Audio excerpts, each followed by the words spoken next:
Okay, so today we're going to learn how to make solutions. But before we do that, I want you to tell me, what do you think a chemist calls a very carefully and accurately prepared solution? Well, in chemistry, we call it a standard solution. Now, standard solutions are really important. You're like, well, why? Who cares? Well, what do we care about a standard solution for? Well, they're used to help us determine, for instance, the amount of medicine and drugs. So, can you imagine, I don't know, you have diabetes and you need so many units of insulin in order to be healthy and be able to live a normal life. And somebody screwed up the solutions and they're using those to quantitate how much medicine is in the insulin injection, and they give you twice as much, which causes your blood sugar to drop, you go into a coma and die. All right, there's an extreme example. So standard solutions are very, very important in medicine. They're also very important in medical testing and chemical synthesis. So for instance, whenever we get a blood test done, they're measuring all these different factors in our blood, and they're usually compared to standards of those same factors that have been prepared very carefully in standard solutions. In large-scale chemical synthesis, they're used to make sure that we have the right amount of chemicals that are placed into large reactant vessels. Those kinds of things are done on the scale of tons at a time, so it's a little difficult to put them on a balance and weigh them, but you can still figure out concentrations using standard solutions. Now, without standard solutions, a lot of people get sick, industry would be inefficient, so they're actually important. Now, key formula, I've already had number one, molarity equals moles of solute per liter of solution. We're going to get our key formula number two. Now, basically, you could have used this for the last assignment, because all I really did is I've combined molar mass with this key formula number one, rearranged it, came up with this very handy formula. Grams of solute equal molar mass of solute times molarity of solution times volume. You're going to see why this is really handy when you want to prepare a solution. Typically what you do is you know the molar mass of what you're going to make the solution out of, you know the volume, and you know the molarity that you're trying to make. And you need to be able to figure out how many grams of the compound to weigh out. This formula is really, really handy for that. So it's like super useful. So it's just a rearrangement of things that you've already seen and already used. Now, what mass of sodium chloride is needed to make 0.515 liters of a 2.50 mole per liter solution? Well, we know that sodium chloride has the molar mass of 58.44. Here's our handy little formula. So we know molar mass, we know molarity from here, moles per liter is molarity, and we know the volume we want to make from here. So we can just plug everything in. Now you got to be careful for this formula. You got to make sure the volume is in liters or it won't work. You'll get the wrong answer. Now, plug it all in and you'll see that grams of sodium chloride equals 58.44 grams per mole times our 250 moles per liter times our 0.515 liters, and we'll end up with 75.2 grams.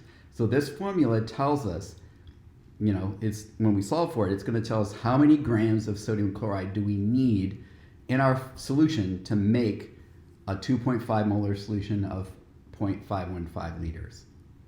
So it's a really, really, really handy formula. And if you're given any three of the four components of this formula, you can solve for the fourth.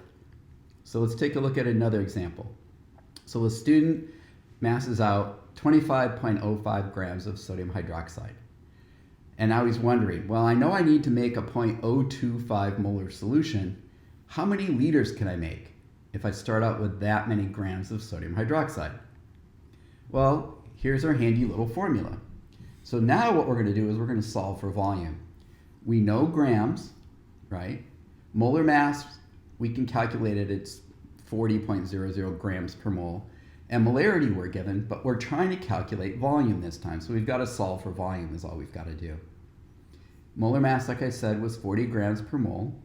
Solve for volume in liters, and as you can see, you end up with grams divided by molar mass times molarity. Now I put MW here for molar mass because I didn't want to write out molar mass. MW means molecular weight. It's a synonym. It means molar mass. So grams of sodium chloride divided by the molarity of the solution times the molar mass of sodium chloride. And we just plug it in, solve, and you can see it's 25 liters. So this is super handy, and it will be very, very useful when you're trying to prepare standard solutions. All right, it makes it easier to do the calculations. Now, how do we actually prepare them? Well, there's a video that I want you to look at, but they're prepared with great accuracy. And we use special type of glassware called volumetric glassware. So everything we use is super accurate. And then when we're done, we actually do different additional tests to make sure that the solution is really prepared properly. We're not going to be doing that, obviously, now, because I have equipment at the lab to do it. We can't do it because I don't have access to the classroom anymore. And standard solutions are important in chemistry, like I said, because they're used to calibrate devices, which are used in medical testing, used to quantitate drugs, all sorts of things. So it's really important to have properly prepared standard solutions. Now, if you looking through the textbook in 15.2, if you see figure 15.3, they talk about how you make a standard solution. Now, I use this method, and if we were going to do a lab, which I would love to be able to do, but we can't, we would actually be using this method, which is basically you calculate how much of the solute you need, you take a mortar and pestle, grind it up into powder, you put it in the volumetric flask. Now, do you notice that these volumetric flasks are kind of weird? They have a line right here, that's all they have. So the volumetric flasks are designed to only measure out one volume. They don't have a volume written down here, but let's say it's a half liter, 0.5 liters or something. So once you've got your solute in, you add some water for a little bit, and then you shake it up and try to get it all to dissolve, and then you fill it right so the bottom of the meniscus is on the fill line. And that would give you exactly 0.5 liters. So, there's a video that shows you how to make it. It uses a slightly different method. They dissolve the powder in a beaker first and then pour it in and rinse the beaker. Either method works, and they both make accurate solutions.